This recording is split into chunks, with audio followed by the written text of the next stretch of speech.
Wenn ihr sehen wollt, wie ich dieses bewährte Taschenmesser perfektioniere, dann bleibt dran bei diesem Video. Das Opinel Nummer 8. Mittlerweile weithin bekannt, im Outdoor-Bereich bewährt. Allerdings gibt es eine Schwäche hier. Und zwar ist das der Griff und hier vorne diese Öffnung. Und in diesem vorderen Bereich hier, da kann die Feuchtigkeit eindringen. Und dann gibt es folgendes Problem, dass dieses Messer sich nur noch sehr schwer klappen lässt. In meinem letzten Video habt ihr gesehen, da war ich mit dem Corsa unterwegs. Da habe ich das Messer auch schon benutzt. Habe ich übrigens bei Amazon bestellt. Den Link packe ich euch in die Videobeschreibung, aber wahrscheinlich kennt das sowieso schon jeder. Ich habe es auf jeden Fall da einmal benutzt zum Umrühren, ein bisschen beim Kochen. Da hat schon ausgereicht, dass hier vorne so ein bisschen Feuchtigkeit eingedrungen ist. Mittlerweile geht es schon deutlich schwerer zusammenzuklappen, als ich es damals gekauft habe. Als es neu war, war das Ganze deutlich leichter. Und das wollen wir jetzt reparieren. Wir wollen das Ganze jetzt haltbar machen, sodass man das auch praktisch einfach ins Wasser werfen könnte und das Ganze einfach unzerstörbar wird. Wie wir das machen, das zeige ich euch jetzt. Hey Leute, bevor wir jetzt ins Video starten, möchte ich euch ganz kurz jemanden vorstellen, der meine Abenteuer erst so richtig möglich macht. Bei den Vorbereitungen zu meinen Outdoor-Videos bin ich auf den MM67 Shop gestoßen. Der MM67 Shop hat sich spezialisiert auf Militärausrüstung aus aller Welt, aus Europa, vom KSK, von der Bundeswehr, sogar von der US Army. Ich trage gerade Klamotten, die mir der MM67 Shop zur Verfügung gestellt hat. Vielen, vielen Dank nochmal dafür. Das ist hier unter anderem Unterwäsche der KSK aus Merino-Wolle. Hält mega warm, auch bei den Temperaturen. Ihr seht, wir stehen hier gerade im Wald. Es ist mega kalt, um die 0 Grad. Trotzdem braucht dabei niemand Angst vor niedrigen Temperaturen haben, denn diese Sachen halten einen wirklich warm.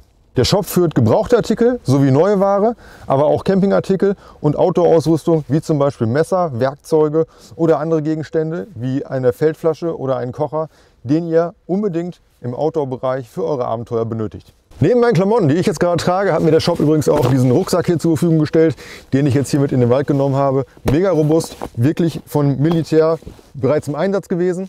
Da habe ich jetzt gerade mein ganzes Kameraequipment drin. Mega cool, sehr praktisch und stabil und ja absolut für den Outdoor-Bereich geeignet. Ihr werdet die Ausrüstung, die mir der Shop zur Verfügung gestellt hat, definitiv in meinen nächsten Videos im Einsatz sehen. Um also die kommenden Videos nicht zu verpassen, aktiviert auf jeden Fall die Glocke, lasst ein Abo da und schaut auch mal beim Online-Shop MM67 vorbei. Dort findet ihr die Ausrüstung, die ihr für euer nächstes Abenteuer benötigt. Und hey, schaut mal unten in die Videobeschreibung, da verlinke ich euch den Shop. MM67 Shop. Der Shop für echte Militärausrüstung. Vielen Dank, dass ihr euch diese kurze Werbung angeschaut habt. Ohne Unterstützung geht es leider manchmal nicht. Und jetzt wünsche ich euch weiterhin viel Spaß mit meinem Video. Und um das Ganze hier zu veredeln, braucht ihr gar nicht viel. Und zwar ist das einmal hier Öl. Ich habe da jetzt Leinöl kalt gepresst. Was das allerdings für ein Öl ist, ist grundsätzlich erstmal egal, solange ihr kein Motoröl nehmt. Dann hier so eine Pfanne. Ich habe einfach da von meinem Kochgeschirr von Odoland da die Pfanne genutzt. Die ist nämlich schön flach, da brauche ich nicht ganz so viel Öl. Und natürlich das Opinel Taschenmesser. Ihr könnt es wahrscheinlich schon ahnen, wir möchten das Messer jetzt frittieren, also praktisch durch das Eindringen von Öl im Holz haltbar machen und ja, gegen Feuchtigkeit schützen, sodass da nichts mehr aufquillen kann. Jetzt könnte ich einfach in die Wildnis gehen und einen kleinen Kocher mitnehmen, das Ganze da vor Ort frittieren, dann sieht das alles hübsch aus. Es geht aber hier um die Sache und ich bin nun mal hier zu Hause im heimischen Garten. Und dann nutzen wir einfach den Gasgrill, denn der ist hier vor Ort. Der Topf, oder besser gesagt meine Pfanne, steht auf dem Herd. Jetzt kommt hier dieses Leinöl zum Einsatz. Ich habe hier lediglich 250 Milliliter. Ich denke, das sollte reichen. Zur Not müssen wir das Messer einmal wenden im Öl. So, Feuer an. Und jetzt lassen wir das Öl erstmal heiß werden. Wenn das Öl heiß ist, klappen wir das Messer ein Stückchen weit auf, so dass hier auch unten in diese Ritze das Öl eindringen kann. Und dann nehmen wir uns natürlich eine Grillzange, um das Messer hier in das heiße Öl zu legen. Ich habe übrigens den Lack, der auf dem Griff drauf ist, drauf gelassen. Ich denke, das wird alles sich von selbst gleich wegbrennen. Und da brauchen wir nicht vorher mit dem Schleifpapier dran gehen.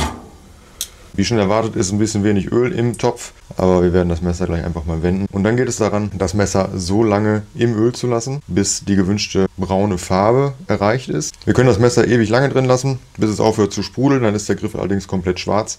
Das finde ich nicht so hübsch. Ich möchte es gerne in so einem schönen dunklen Braun haben. Das kann man dann so ein bisschen daran hier auch festmachen, wie sehr es sprudelt. Denn das, was ihr da jetzt seht, das ist Luft und Feuchtigkeit, die aus dem Holz herausgepresst, gedrängt wird.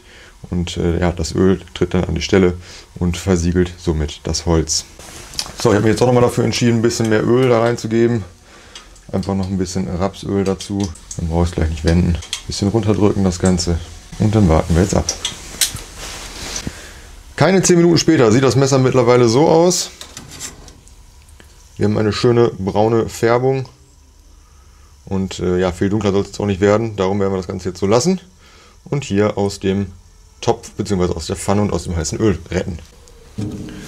Wir parken das Messer jetzt erstmal auf ein Stückchen Zewa und auf einer feuerfesten Unterlage zwischen. Da kann das Ganze erstmal jetzt abkühlen. Danach wischen wir das überschüssige Öl ab und dann schauen wir uns das Messer nochmal aus der Nähe an. Das Öl, mit dem ich das Messer gerade frittiert habe, muss man übrigens nicht einfach wegwerfen.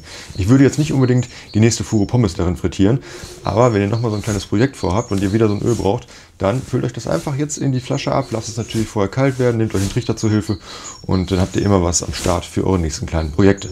Ja Leute, mittlerweile ist das Messer erkaltet. Und es hat eine richtig schöne dunkle Färbung bekommen. Ich hoffe, ihr könnt das sehen. Die Kamera stellt es scharf. Man kann sogar das Opinel, den Opinel-Schriftzug noch schön erkennen. In schwarz. Ja, und auch die Beweglichkeit ist wieder absolut gegeben. Das Ganze geht schön leicht und einfach auf und zu. Und ja, wahrscheinlich kennt ihr das auch schon. Das Opinel hat ja unten diesen Drehring hier. Damit kann ich jetzt die Klinge feststellen, sodass sie mir nicht einfach einklappen kann. Und genauso mache ich es auch wieder auf. Kann das Messer zuklappen und auch im zugeklappten Zustand einmal verdrehen. Da ist so eine Sicherung dran, die das Ganze dann halt gegen ungewolltes Aufklappen wieder schützt. Mein Messer ist jetzt imprägniert, geschützt, im Grunde für die Ewigkeit. Das könnte ich jetzt auch so ins Wasser legen. Da würde nichts mehr passieren. Wenn euch das Video gefallen hat, dann lasst mir auf jeden Fall einen Daumen nach oben da. Abonniert meinen Kanal, verpasst keine weiteren Videos mehr. Es werden demnächst noch einige Outdoor-Videos folgen. Und ja, an der Stelle sage ich dann recht herzlichen Dank für eure Aufmerksamkeit und bis zum nächsten Mal beim Palmencamper.